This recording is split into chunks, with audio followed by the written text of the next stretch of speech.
and this is hard for a lot of people to get their head around, but you want to build your business like you're going to sell it, even if you're not going to sell it, okay, down the line.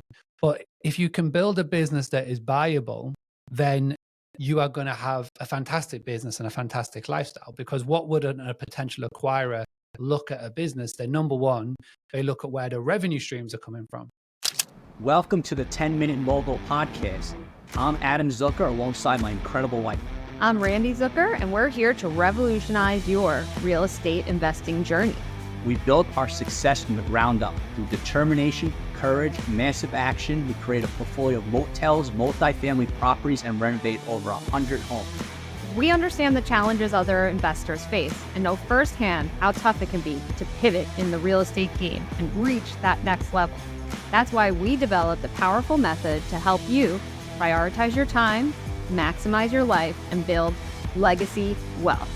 Let's spend 10 minutes together to change your life. On today's episode of the 10-Minute Mogul podcast, we're thrilled to welcome Mark Simpson, a renowned expert in direct bookings, the founder of Boostly, and the author of the popular book that I keep by my bedside table, so you can see it's all earmarked and highlighted.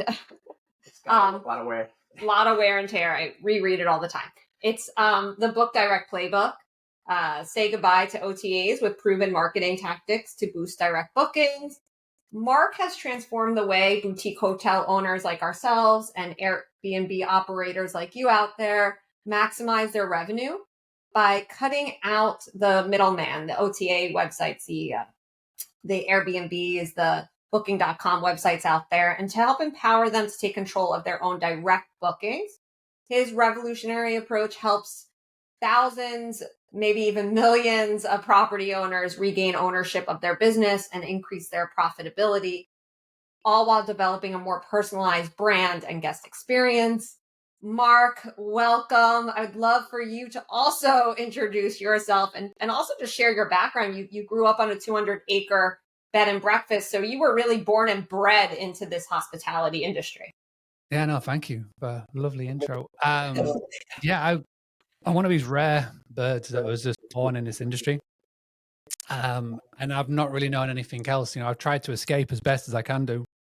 I managed to escape for a little bit doing soccer coaching for about 5 or 6 years, but then got sucked straight back into hospitality when we moved back into the business. But yeah, I was born on a 200-acre farm. In the 90s, the farming industry in the UK got hit by hand, foot and mouth, which eradicated so many farm businesses. And my parents had this foresight of converting a barn into a bed and breakfast. And it just started as 4 bedrooms. And, back in the 90s, there was no social media, no Airbnb, no nothing really. And so they just had to rely solely on, offline practices to sort of grow and promote the business. And they did a couple of magazines, but it was mostly word of mouth. And I grew up in this environment, grew up in this atmosphere. Like I say, managed to escape a little bit, moved down to London for a little bit, worked at Yelp for a little bit, selling listings on that website, and then came back into the business. So I've been fully back into it since 2011. And my sort of role in the business and the family business was getting 25 years of offline word of mouth online. And that was including getting set up on a website, property management software, which I know we're going to touch upon, social media, doing all of the things. And that's pretty much been my life for what seemed like a long time now. And then in 2016, I started a company called Boostly, which is short for Boost Hospitality. And the whole idea was to help hospitality owners, whether you're doing hotels, motels, bed and breakfasts, short-term rentals, medium-term rentals, and everything else in between, just get more bookings. And the sort of niche that I kept falling down and down and down into was direct bookings, because I realized very quickly so many people don't know what to do when it comes to marketing their business, like directly. And that's really where we've sort of positioned ourselves in the market as direct bookings, that go to people for direct bookings, whether it's website design, training and whatnot. And yeah, the last 8 years, we've worked directly with just over 1,000, built over 1,000 sites, coached, and all of that stuff, probably in the tens of thousands. And then the books and speaking at events and podcasts and all of that, we've probably like touched over 1 million people, which is unreal. I literally started on a computer on my desk way back when. But yeah, it's amazing, like the response. It's amazing the amount of people who pick it up and really want to sort of go, well, hang on a second, if I'm going to do all of this, I might as well build my business on my own land and not be reliant on, Airbnb, booking.com, Verbo to doing it. So yeah, it's been an amazing journey so far. Yeah. Can you share, you talk about the sweet spot formula, which is 65% direct and 35%, through the OTAs. Can you just share like that strategy and how you can implement a strategy like that?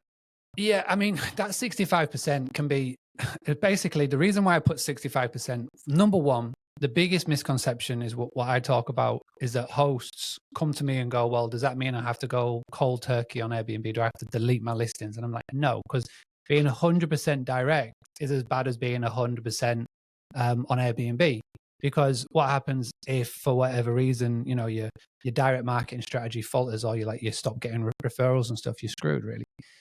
And again, if you're going to be under 50% direct and over 50% on, say, Airbnb, then again, you are still reliant on that one platform.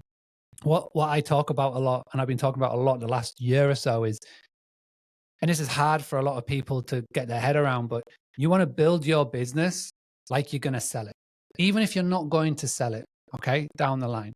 But if you can build a business that is buyable, then you are going to have a fantastic business and a fantastic lifestyle. Because what would a potential acquirer look at a business? They, number one, they look at where the revenue streams are coming from.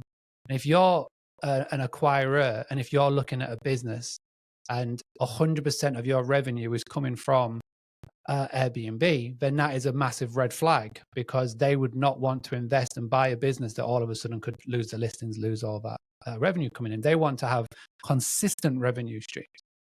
In particular, they want to make sure that these revenue streams has got a high direct, but not only direct, because direct can be branched into so many things. What's the revenue that's coming from the website? What's coming from referrals? What's coming from email? What's coming from pay per click? All of these things that they branch out to in direct. And so the reason why 65% came along is that when you are 65% and it's 35% other, is that you have got over 50% is coming direct into your business.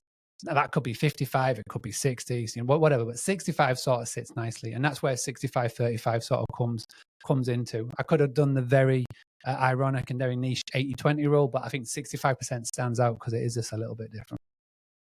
Yeah, I love what you brought up about really treating your Airbnb like a business.